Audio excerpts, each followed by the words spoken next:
마충은 익주 파소군 낭중현 출신으로 어렸을 때는 호덕이라 불리었으나 이후 이름을 마충으로 바꿨다고 합니다. 그리고 마충은 능력을 인정받아 군의 관리가 되었고 건한 말년의 효령으로 청거되었으며 한창연회장으로 승진합니다. 그런데 오나라 정벌에 나선 유비가 효정에서 대패를 했다는 소식이 들려왔고 이에 파서태수 염지는 여러 현의 병사들을 징집하여 5천여 명을 모은 뒤 마충에게 일임하여 그를 영안 지역으로 파견해 유비를 돕게 합니다. 그래서 마충은 영안에서 유비와 만나게 되어 대화를 나누게 되었는데 유비는 곁에 있던 상서령 유파에게 나는 비록 황권을 잃었지만 또 호덕을 얻었다.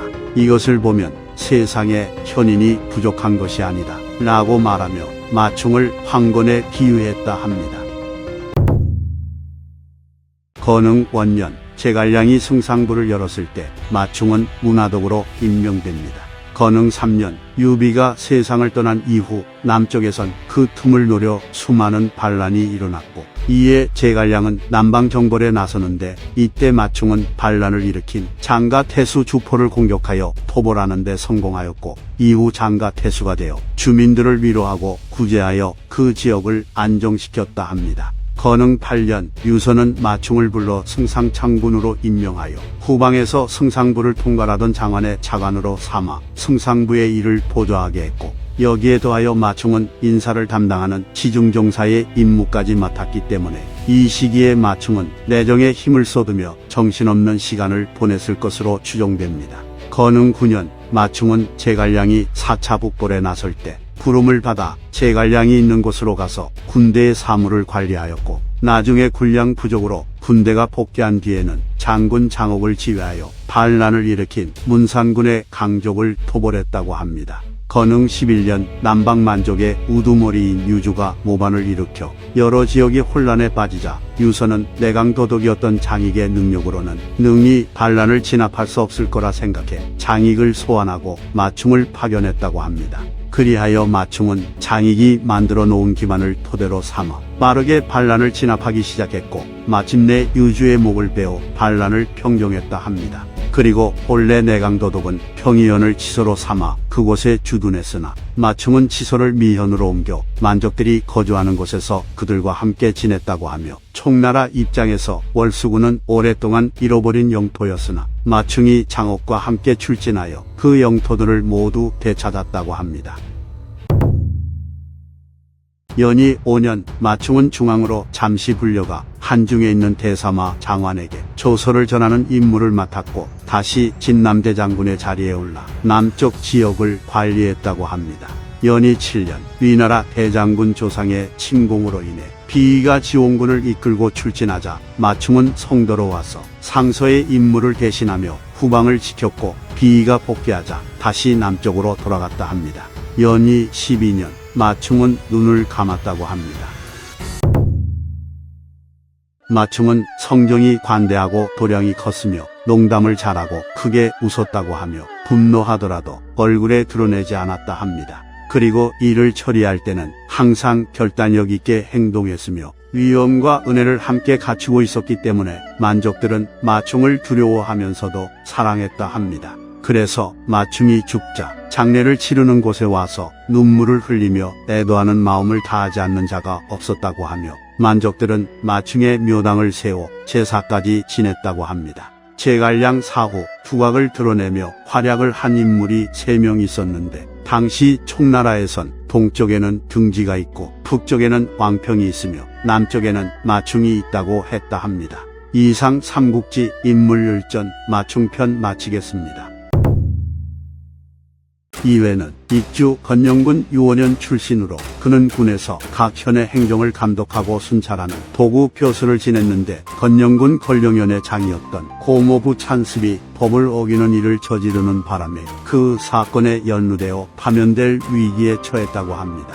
하지만 익주 태수였던 동화가 찬습이 권령에서 알아주는 호족이라는 점을 고려하여 그 일을 불문에 붙였기에 이회는 파면되지 않았다고 합니다.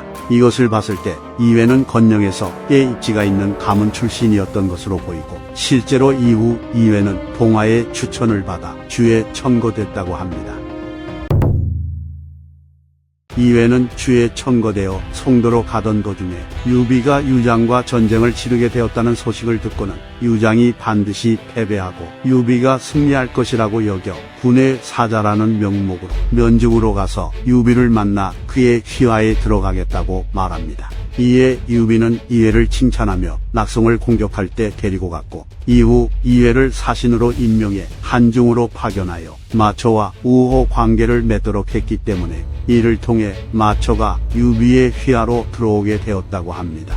물론 애초에 마초는 한중을 떠날 생각을 가지고 있었고 유비에게 은밀히 서신을 보내기도 했기에 이회의 역할이 크지 않았을 수는 있으나 어쨌든 이회는 사자로서의 역할을 충분히 잘 이행해냈다고 볼 수 있겠습니다. 그래서 유비는 익주를 평정한 후에 이회를 익주의 공조서좌주부로 임명했다고 합니다.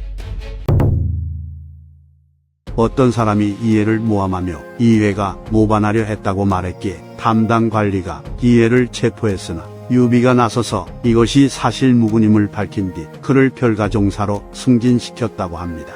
장무원년 내강도덕 등방이 세상을 떠나자 유비는 이회를 불러서 누가 등방을 대신할 수 있겠습니까? 라고 물었다 합니다.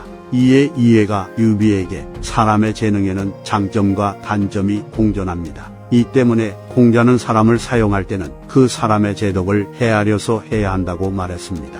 그리고 덕이 있고 지혜로운 군주가 위에 있으면 신하된 자는 마음을 다할 것입니다. 이 때문에 설령 전투에서 조충국은 노신만한 자가 없다고 말했습니다. 시는 사사로이 제 자신의 역량을 가늠할 수 없으니 폐하께서 살피십시오 라고 대답하자 유비는 웃으며 본래 나는 그대를 마음에 두고 있었습니다 라고 말하고는 이회를 내강도독 사지절에 임명하였고 교주자사까지 겸임하게 했기에 이회는 평의연에 주둔하여 이민족들을 감독했다고 합니다. 유비가 죽자 남방지역 곳곳에서 반란이 일어났는데 가장 먼저 익주의 대오적인 옹대가 오나라와 모의하여 건영태수 정왕을 죽이고 그의 후임으로 파견된 장예까지 오나라에 보내는 짓을 저지르며 반기를 듭니다.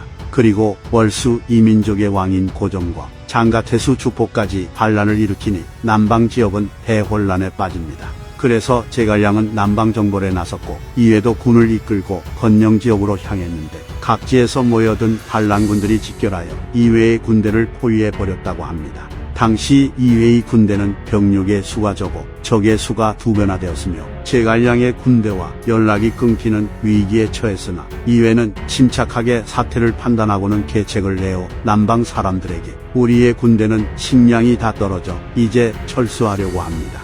우리는 오랫동안 고향을 등지고 있었는데 오늘에서야 돌아가게 되었습니다. 그리고 다시 북쪽으로 갈 수 없다고 하더라도 그대들과 함께 대사를 도모할 생각을 가지고 있기 때문에 진심으로 이를 알리는 것입니다. 라고 거짓으로 말합니다. 이에 남방 사람들은 이회의 말을 믿어 경계가 풀어지고 포위가 느슨해졌기에 이회는 그 틈을 타서 출격해 적군을 격파하는 데 성공하였고 그대로 계속 추격전을 펼쳐 남쪽으로 방강까지 갔으며 동쪽으로는 장가 지역을 두고 제갈량의 군대와 호응하며 계속 전투를 치렀다고 합니다.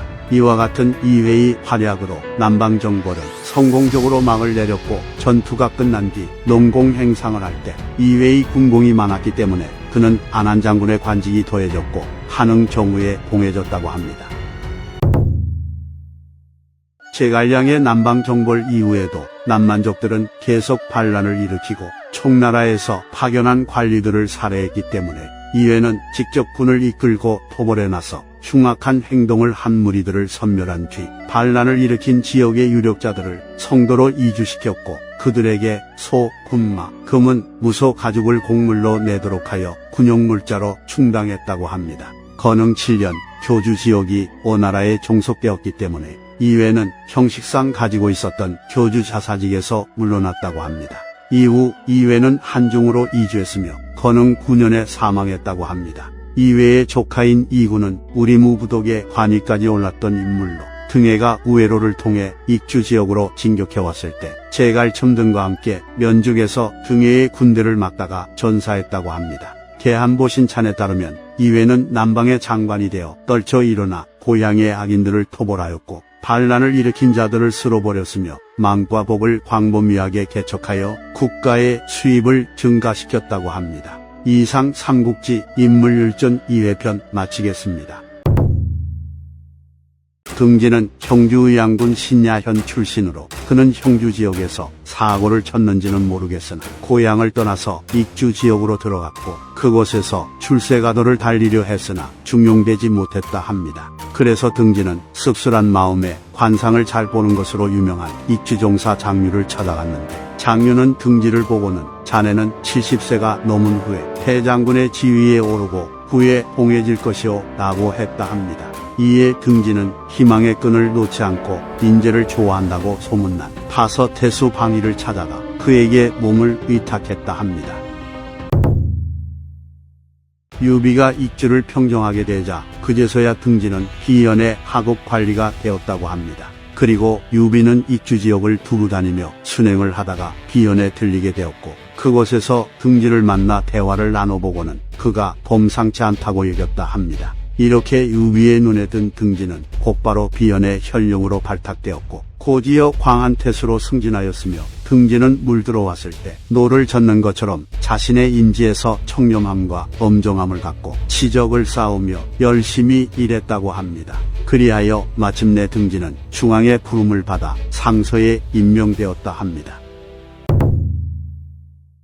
이릉대전에서 패배한 유비가 영안에 틀어박혀 있을 때 송건은 유비에게 사신을 보내 다시 우호 관계를 맺자고 요청했고 이에 비등이 유비의 명을 받아 오나라의 사신으로 여러 차례 갔다 왔다고 합니다. 하지만 촉과 오의 외교 관계가 회복되기 전에 유비가 눈을 감았고 이에 제갈량은 송건이 유비의 죽음을 알게 된다면 다른 마음을 가질 거라 생각해 매우 걱정하면서도 답을 찾지 못하고 고뇌에 빠졌다고 합니다. 그런데 마침 그때 등지가 제갈량을 찾아와서는 지금 주상은 유약하고 방금 즉위하였으니 응당 중요한 사신을 보내 오나라와의 우호 관계를 두텁게 해야 합니다 라고 말했고 이에 제갈량은 등지에게 나는 이 문제를 오랫동안 생각했습니다. 적당한 인물을 찾지 못했는데 오늘에야 비로소 얻었습니다 라고 대답합니다. 그래서 등지는 궁금해하며 그 사람이 누구인지를 물었는데 제갈량은 바로 당신입니다 라고 말했다 합니다.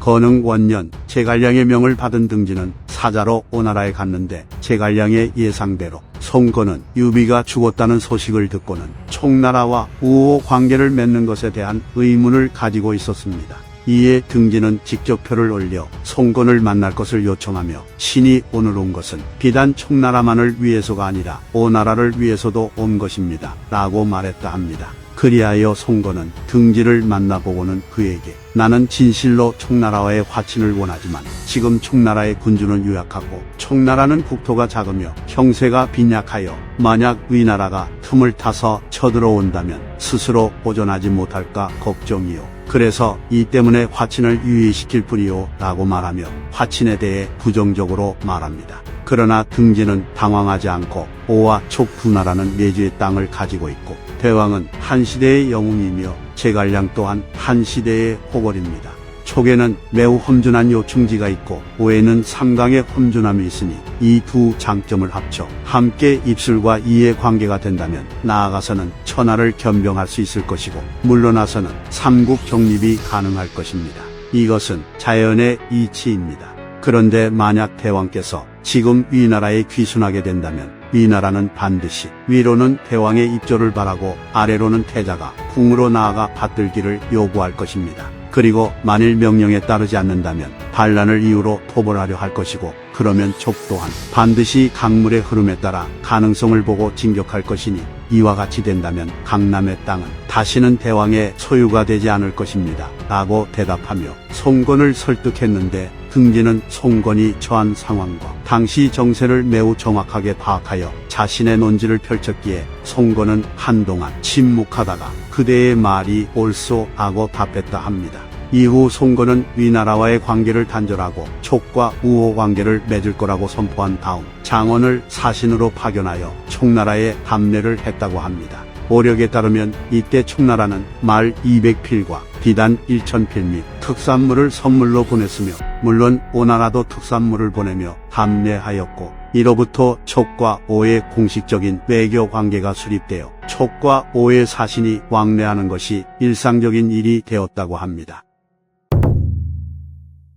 등지는 이후에 또다시 오나라의 사자로 파견되어 송건을 만나게 되었고 송건은 등지와 친분이 쌓여 편안해졌기 때문인지는 몰라도 만일 천하가 태평하다면 두 군주가 나누어 다스려도 또한 좋지 않겠소 라는 말을 했다고 합니다. 그러나 등지는 송건에게 하늘에는 두 개의 태양이 없고 땅에는 두 명의 군주가 없습니다. 위나라를 병탄한 후일지라도 대왕께서 1000명을 잘 안다고는 할 수 없을 것입니다. 그러니 각 군주가 덕행에 힘쓴다면 신하들은 각자 충성을 다할 것이며 장수들은 전쟁의 북을 울리게 될 것이니 바야흐로 전쟁은 그때 시작될 것입니다. 라고 대답을 했기에 송건은 크게 웃으며 그대의 성실하고 정성스러움이 바로 이와 같소 라고 말했다 합니다. 그리고 송건은 제갈량에게 편지를 보내 등지는 언사가 화려하고 운마도 끝이 없으니 두 나라를 화합하게 할 수 있는 것은 오직 등지뿐입니다. 라고 했다 합니다.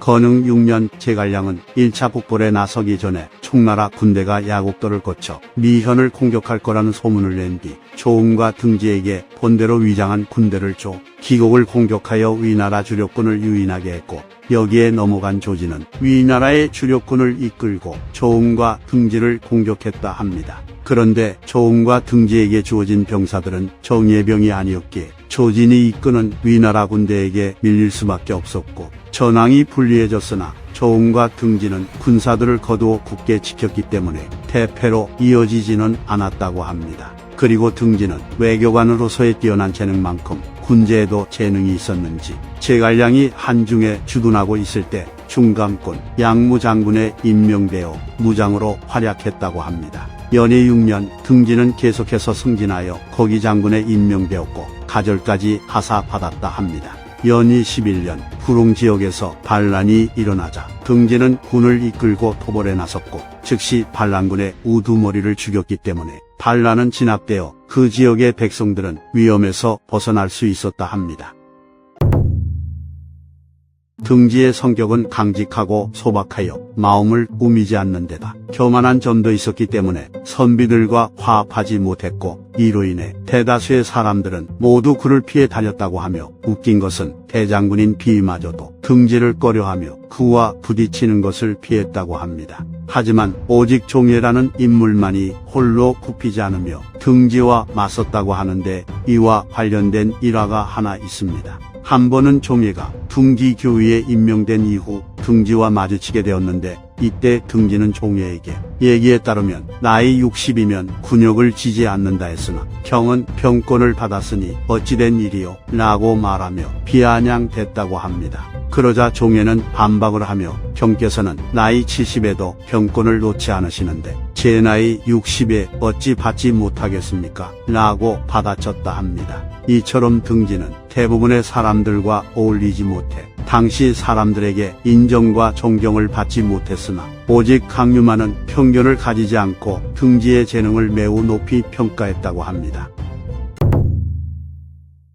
화양국지에 따르면 등지가 부릉에서 일어난 반란을 진압할 때 검은 원숭이를 발견했는데 등지는 활 쏘는 것을 좋아했기 때문에 원숭이를 향해 화살을 발사해 명중시켰다고 합니다. 그런데 화살에 맞은 원숭이는 어미 원숭이로 새끼 원숭이가 와서 그 화살을 뽑고 나뭇잎을 말아 상처를 감쌌기에 등지는 그 광경을 보고는 탄식하며 아, 내가 사물의 본성을 어겼으니 장차 죽게 되었구나 라고 말하며 활을 물속에 던졌다고 합니다. 하지만 등지는 한참 지나서 연희 14년에 눈을 감았다고 합니다. 송건은 등지가 매우 마음에 들었는지 개인적으로 여러 차례 편지를 보내 안부를 물었다고 하며 후한 예물까지 보냈다고 합니다. 모두가 피해 다녔던 등지와 유일하게 맞섰던 종예가 송건에게 사자로 파견된 적이 있었는데 그는 송건 앞에서도 당당하게 할 말을 했기 때문에 송건은 종예를 매우 칭찬하며 등지에 버금가는 대우를 해줬다고 하니 여기서 우리는 종예가 등지와 비슷한 스타일이었다는 것을 알 수 있습니다.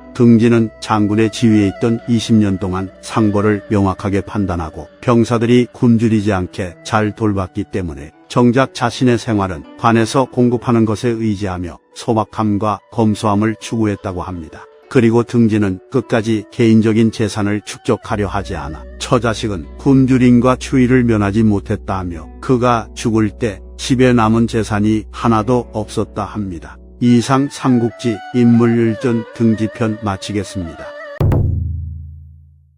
왕평은 익주 파sob은 황거연 출신으로 어렸을 때는 외가인 하씨 가문에서 자랐기에 하평이라 불렸으나 나중에 자라서는 본래 성씨인 왕씨를 회복하여 왕평이라 불렸다 합니다. 건한 20년 왕평은 두호와 박호를 따라 낙양에 이르러 가경위에 임명된 뒤 조조를 따라 한중 정벌전에 나섰다고 하는데 여기서 두호와 박호는 오두미교의 교주이자 한중의 자리를 잡고 있던 장로 휘하에 있던 인물들로 이들은 장로가 조조에게 항복하자 마찬가지로 항복한 것이었습니다. 그리고 박호는 이민족들의 왕이라는 기록이 있으며 두호와 함께 하군의 이민족들을 데리고 조조에게 귀순했다고 하는데 아마 왕평도 이때 조조의 휘하에 들어간 것으로 추정됩니다. 또한 두호는 파서태수, 박호는 하동태수에 임명되었고 열후에 봉해졌지만 유비 휘하에 있는 황건의 활약으로 모두 격파당한 이후에는 기록에 등장하지 않기에 아마 유비 군과의 전투에서 전사하지 않았나 하고 추측해봅니다. 게다가 한중 정벌전은 정황상 유비 측이 유리한 전투였기 때문에 왕평은 전투 중에 유비에게 항복했던 것으로 보이는데 유비는 왕평의 능력을 높이 샀는지 아니면 그가 항복하면서 유비군에게 이득을 줬는지는 모르겠으나 유비는 왕평이 항장인데도 불구하고 아문장, 비장군의 직책을 하사했다고 합니다. 참고로 왕평이 소왕 때문에 항복하게 되는 것은 삼국지연의의 내용으로 픽션입니다.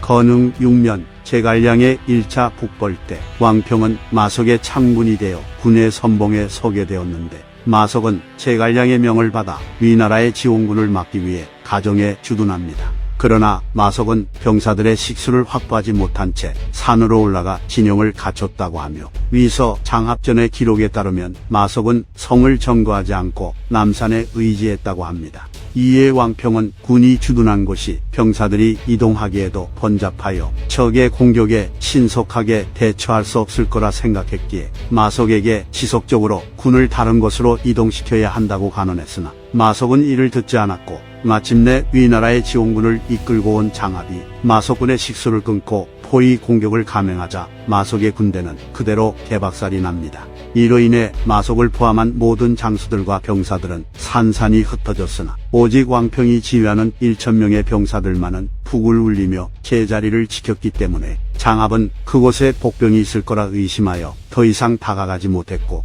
왕평은 그 틈을 타서 흩어진 병사들을 모두 규합하여 돌아왔다고 합니다. 이렇게 1차 북벌이 실패로 돌아간 뒤 제갈량은 마석 등에게 죄를 물어 죽였고 마석 휘하의 다른 장수들에게는 지휘권을 박탈하는 처벌을 하였으나 오직 왕평의 공적만은 극히 뛰어났으므로 그를 참군에 임명하여 오부를 통솔하게 하였으며 여기에 더하여 포구장군으로 승진시켰고 정우에 봉했다고 합니다. 그리고 당시 1차 북벌에 참전했던 제갈량, 조운 등도 전투 후에 모두 강등되었으나 왕평만이 고속 승진을 했는데 그도 그럴 것이 왕평이 흩어진 총나라 군대를 수습하지 않았더라면 마석이 이끌었던 병사들은 위나라 군대의 공격에 그대로 전멸했을 가능성이 크기 때문에 제갈량 입장에서 왕평은 피와 같은 병사들을 큰 손실 없이 데리고 온 은인이었습니다. 건흥 9년 제갈량의 4차 북벌 때 왕평도 참전했는데 제갈량은 기산을 포위하며 왕평에게는 따로 군을 주어 남쪽을 지키게 했다고 합니다. 이에 사마이는 자신이 직접 제갈량을 공격하고 장합에게는 왕평을 공격하게 했으나 왕평은 마석과 달리 깨어난 장수였기 때문에 그 장합도 왕평의 수비를 깨지 못하고 물러날 수밖에 없었다 합니다. 앞서 가정 전투에서도 그랬지만 장합은 수많은 전장을 겪으며 잔뼈가 굵은 명장이었으나 이상하게도 왕평 앞에만 서면 작아지는 것 같습니다. 건흥 12년 제갈량 사후 양이가 제갈량이 미리 내린 명에 따라 정군을 철수시키려 하자 평소 양이와 사이가 좋지 않았던 위원이 이를 거부하게 되어 총나라 군대의 퇴각길은 난장판이 돼버립니다. 게다가 위원은 호야도 남쪽 입구를 점거한 다음 후퇴하는 양이의 군대를 공격하려 했기에 양이는 왕평을 보내 위원을 막게 합니다. 그래서 왕평은 군을 이끌고 가서 위원의 군대와 대치한 다음 공이 주고 그 시신이 아직 식지도 않았는데 내 놈들이 감히 이따위로 행동하느냐 라고 외치며 위원의 병사들을 꾸짖었고, 이에 위원의 병사들은 위원에게 잘못이 있음을 알고 위원의 명을 따르지 않고 모두 흩어져 버렸다고 합니다. 그로 인해 위원은 도망칠 수밖에 없었고 결국 양이의 명을 받은 마대에게 죽임을 당했으니 아마 왕평에 활약이 없었더라면 총나라 군대는 내전으로 큰 피해를 입었을 수도 있었을 것입니다. 왕평은 계속 승진하여 안한장군에 임명되었고 거기장군 오일을 보좌하며 한중태수도 겸임했다고 합니다. 건흥 15년 오일이 사망하였기에 왕평은 오일을 대신하여 한중지역 사령관의 자리에 오릅니다. 연희 원년 대장군 장환이 익주 한중군 면양연에 주둔하게 되었기에 왕평은 전호군이 되었고 장환의 대장군부의 일을 맡아 처리했다고 합니다. 연희 6년 장환이 부연으로 돌아가게 되자 왕평은 정감군 진북대장군에 임명되어 한중 지역을 통솔하게 되었다고 합니다. 연희 7년 위나라 대장군 조상이 복위 10만여 명을 이끌고 한중 지역을 향해 침공에 들어왔고 벌써 그 선봉대가 낙곡에 이르렀다는 소식이 들려왔다 합니다.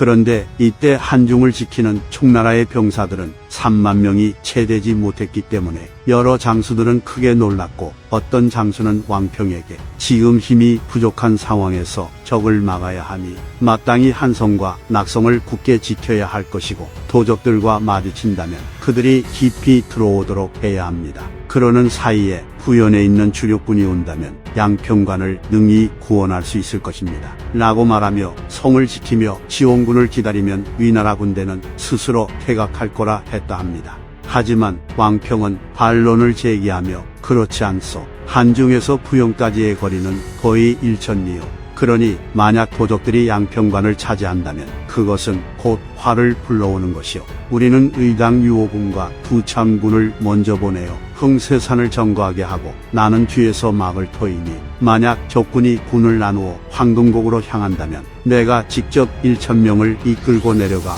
그들과 맞서 싸우겠소. 그러면 그 사이에 부연의 군대가 도착할 것이니 이것이 계책의 으뜸이요 라고 대답했다 합니다. 그러나 대다수의 장수들은 왕평의 계책에 의문을 표했던 것으로 보이는데 오직 호군 유민만이 적의 침입을 허락한다면 한중을 이룰 수도 있다고 생각하며 왕평의 의견에 찬성했기에 그들은 곧바로 계획을 시행했다고 합니다. 그래서 왕평은 유민과 함께 흥세 지역을 점령하고 수많은 깃발을 꽂아 백여리까지 이어지게 해 병사가 많아 보이도록 위장을 한 뒤 지형의 이점을 이용해 조상의 군대를 막아냈다고 합니다. 이후 왕평의 예상대로 비이가 지원군을 이끌고 도착하자 위나라 군대는 퇴각했다고 하며 이처럼 왕평은 총나라가 위험에 처할 때마다 눈부신 전공을 세우며 총나라를 지켜내는 활약을 합니다. 그리고 연희 11년 왕평은 눈을 감았다고 합니다. 왕평은 군대에서 자라 제대로 된 교육을 받지 못해 손으로 글씨를 쓰지 못하였고 아는 글자가 10자를 넘지 못했기 때문에 입으로 말한 것을 다른 사람이 적게 하여 글을 지을 수밖에 없었음에도 그의 글은 뜻과 보리가 모두 맞았다고 합니다. 게다가 사람을 시켜 사기와 한서에 수많은 봉기와 열전을 읽게 하고 이를 들었는데 회의를 모두 알았고 종종 논하여 말할 때는 그 여지를 잃지 않았다고 하니 왕평은 교육이 늦어 글을 배우지 못했을 뿐이지 머리 자체는 똑똑했던 것으로 보입니다. 그리고 왕평은 항상 법도를 지키며 행동했고 말할 때는 농담도 하지 않았으며 아침부터 저녁까지 바르게 앉아 하루를 보냈기에 그의 모습은 무장이라기보다는 선비에 가까웠다고 합니다. 그러나 왕평은 성격이 직설적이어서 상대를 가리지 않고 거침없이 자신의 생각을 말했기 때문에 여러 사람들은 왕평이 자신을 깔본다고 오해하게 되었고 이로 인해 왕평의 명예는 훼손되었다고 합니다. 구부라는 충성스럽고 용맹하며 노그럽고 덕이 있는 장수가 있었는데 그 또한 여러 차례 전공을 세워 공명과 자기가 왕평에 복음 같다고 하지만 그는 아쉽게도 기록이 전무하여 어떠한 활약을 했는지 알 수 없다고 합니다.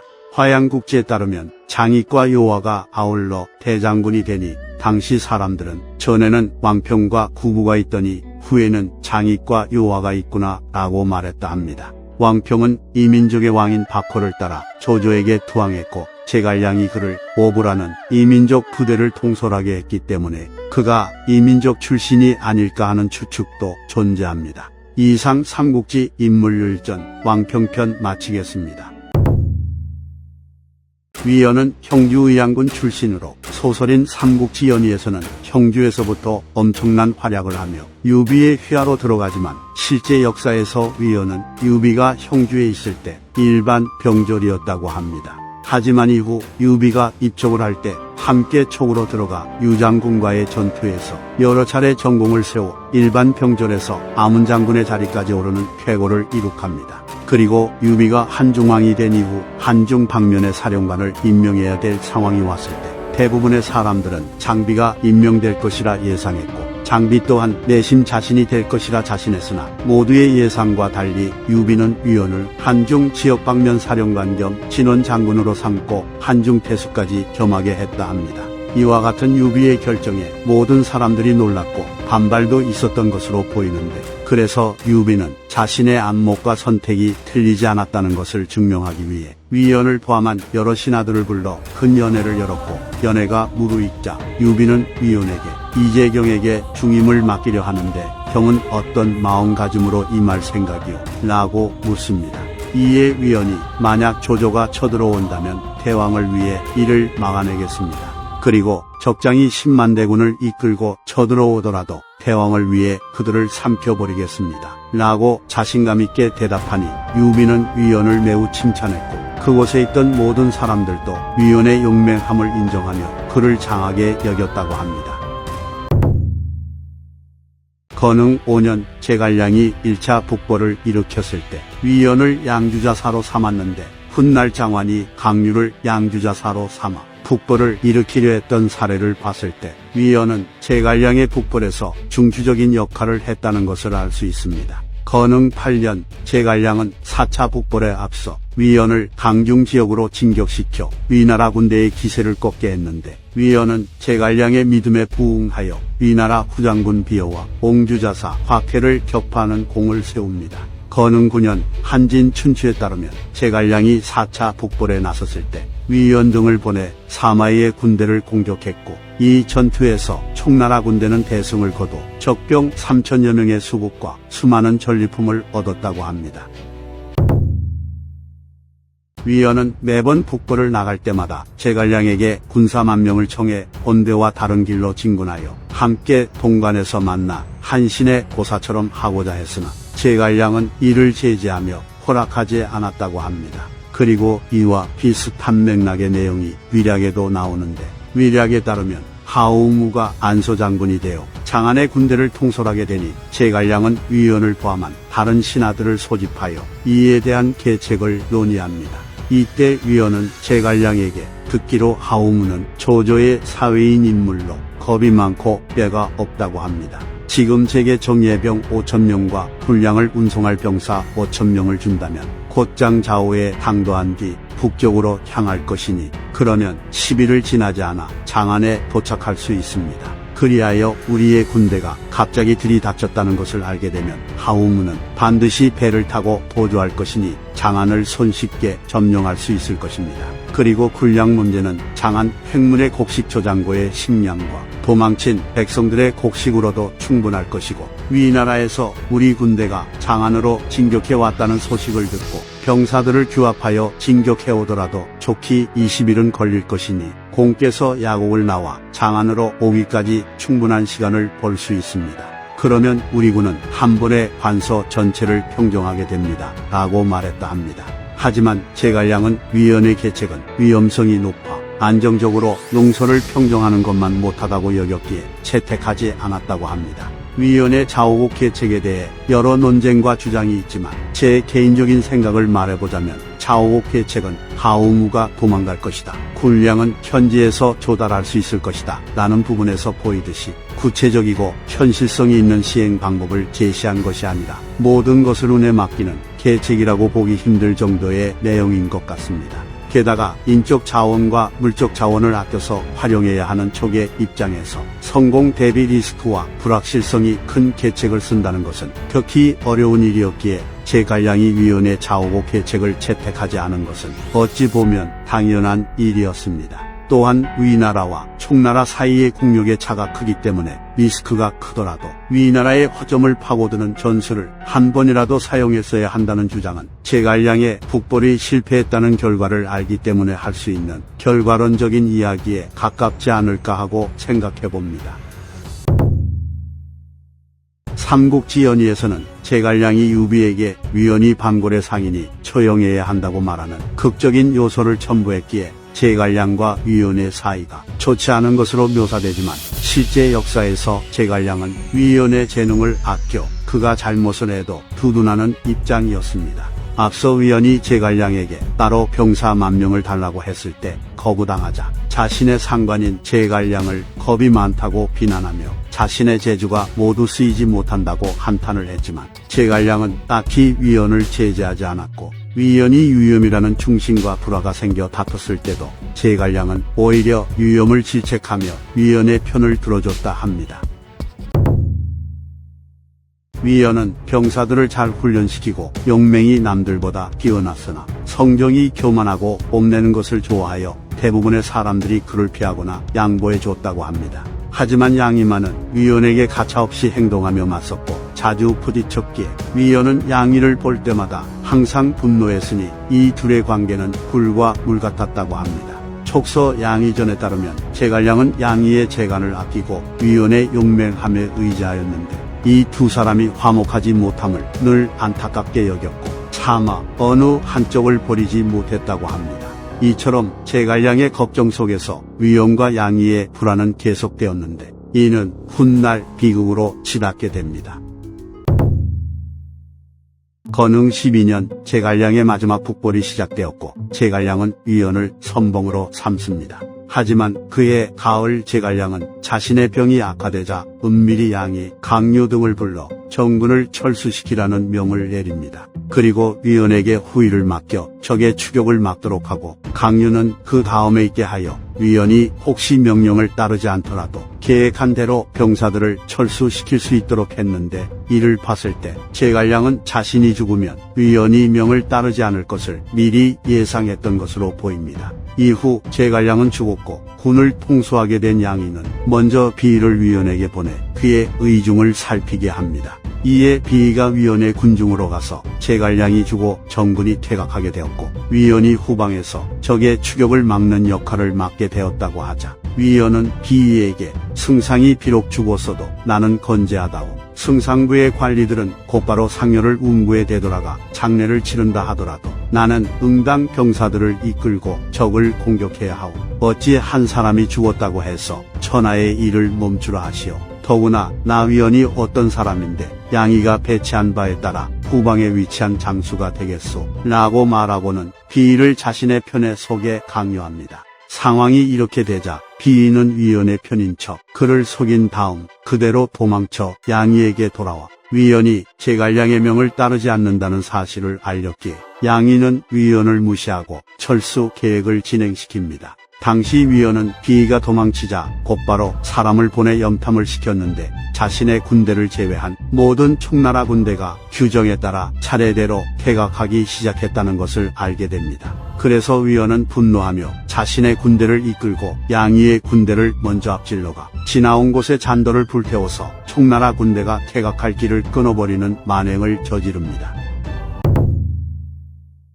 점차 악화되는 상황 속에서 위원과 양이는 둘 다 유선에게 표를 올려 상대가 먼저 반역을 일으켰다고 비난했는데 유선은 장왕과 동륜을 불러 어떻게 된 일이냐고 물었고 이에 장왕과 동륜은 양이를 보증하고 위원을 의심했다고 합니다. 이때 양희의 총나라 군대는 위원이 잔도를 불태워 개강로가 끊어졌기에 산에 나무를 베어내며 길을 뚫고 밤낮으로 행군하여 위원의 뒤를 따라잡았으나 위원은 남곡구를 점거하고 있다가 양희의 군대가 나타나자 공격하려 했다 합니다. 이에 양희는 왕평을 보내 위원의 군대에 맞섰는데 왕평이 눈앞에 있는 위원의 병사들에게 공이 주고 그 시신이 아직 식지도 않았는데 내 놈들이 감히 이따위로 행동하느냐 라고 꾸짖으니 병사들은 위원이 잘못을 저질렀음을 알고 위원의 명을 무시하고 모두 흩어져 버렸다고 합니다. 그로 인해 모든 병사를 잃은 위원은 자신의 아들 몇 명과 함께